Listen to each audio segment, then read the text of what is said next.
we're going to coat some paper with the cyanotype chemicals.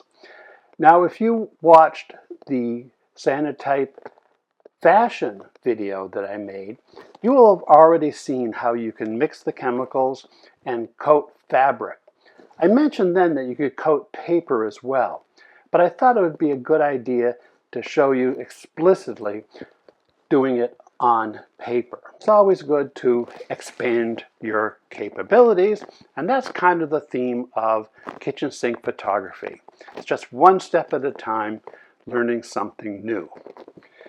Now, when it comes to coating cyanotype on paper, the major thing you need to think about is the type of paper. You probably want a paper that's, of course, the size of the print you want to make, and maybe one of the heavier weight papers is better in terms of handling and easy to mount and things like that. Although you can make cyanotypes on essentially any weight paper with a little care. The major thing you want to think about is whether or not the paper is buffered. Now, most imaging processes, be it photography or painting, deteriorate when they're exposed to acid. But cyanotype is the opposite of that. It deteriorates when exposed to alkaline. So to prevent acid in the paper, many manufacturers, in fact most papers, are buffered, which means some alkali is added to the paper to counteract any acid. Preferably, we don't want buffered papers when we're doing cyanotype. There's a few papers that are readily available from the major paper manufacturers. A couple of them that are readily available from places like Freestyle and Bostic and Sullivan are this Berger Cot 320. Cot means it's made of cotton fiber, and the 320 means that it's a pretty thick paper at 320 grams per square meter. And it is definitely unbuffered, so perfect for cyanotype. Another example of a paper that's good for cyanotype and other alternative processes is this Revere Platinum. It's also 320 grams per square meter, so fairly thick, and it is unbuffered. But today, I thought for your first attempt at coating paper, we'd like to use a paper that's a lot less expensive as those are, and one that's readily available at places like Michael's or any other arts and crafts store. So we're going to use Canson watercolor paper. This is also a 300 gram paper, so it's pretty thick and substantial. Is it buffered? I don't know, probably is, but I do know that other people have used this paper to make cyanotypes with good results. So that's what we're going to use today. It's also relatively inexpensive at 46 cents per sheet. So we just need to tear off one sheet and set it down. Now I've got this brown paper to protect my countertop. It's a really good idea. For the cyanotype process itself, it doesn't really hurt most countertops. You can usually wash off any stains. But when we get into the toning process, there is some potential for you damaging your counter. So you will want to have some protection. Now I plan to make an 8x10 print. So I got this 8x10 sheet. I'm going to put it on the paper I'm going to coat, and then I'm just going to lightly mark the corners with a pencil so I know how much of the paper has to absolutely be coated with the cyanotype material. And those marks can usually be erased afterwards. You kind of don't notice them. So now I'm going to mix the cyanotype solution. It requires 2 parts. These I bought from Bostic and Sullivan. It's the classic cyanotype. There's also a new cyanotype, which is a little bit faster, but this is more forgiving, I would say. So there's a solution A and a solution B. So I've also got a little bit of water here, which I can use to wash my dropper so I don't accidentally contaminate the two other original vials.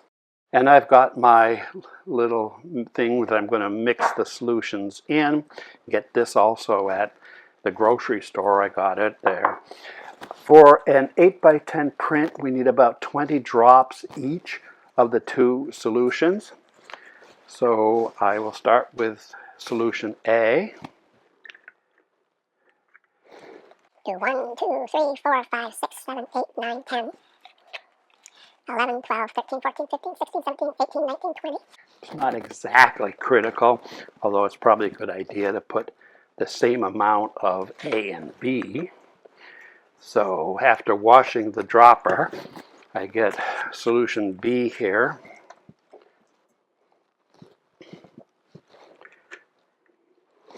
One, 2, 3, 4, 5, 6, 7, 8, 9, 10, 11, 12, 13, 14, 15, 16, 17, 18, 19, 20. There. Okay.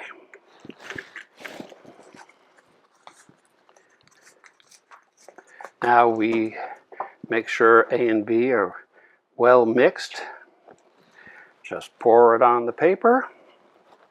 Try and get all of it out there. Now we take a brush and we start spreading the solution around.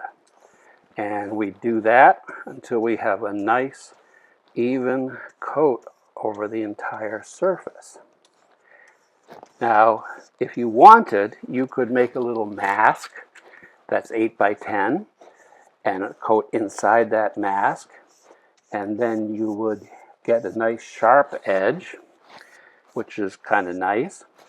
But I prefer to leave brush marks over the edge because that really makes it seem like this is a handmade process. And each cyanotype is unique. And I think that makes them more interesting, more valuable in a sense. I mean, if we weren't going to make it look handmade, then what's the point of going through this whole process? Okay, keep spreading it out until it's nice and evenly coated.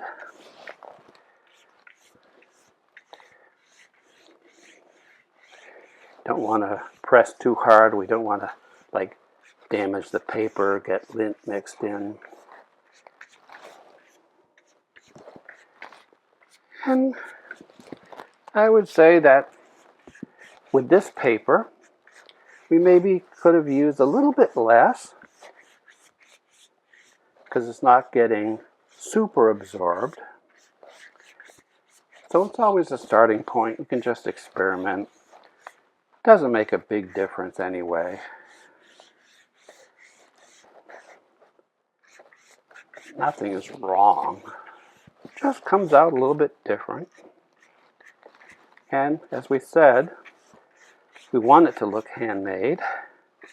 So having each one a little bit different is a good thing. Also, probably my brush was never used before on the first one, so it soaked up some of the chemical. And this time it had already been used once, so it didn't soak up as much of the chemical. Okay, that looks pretty good, nice and even there.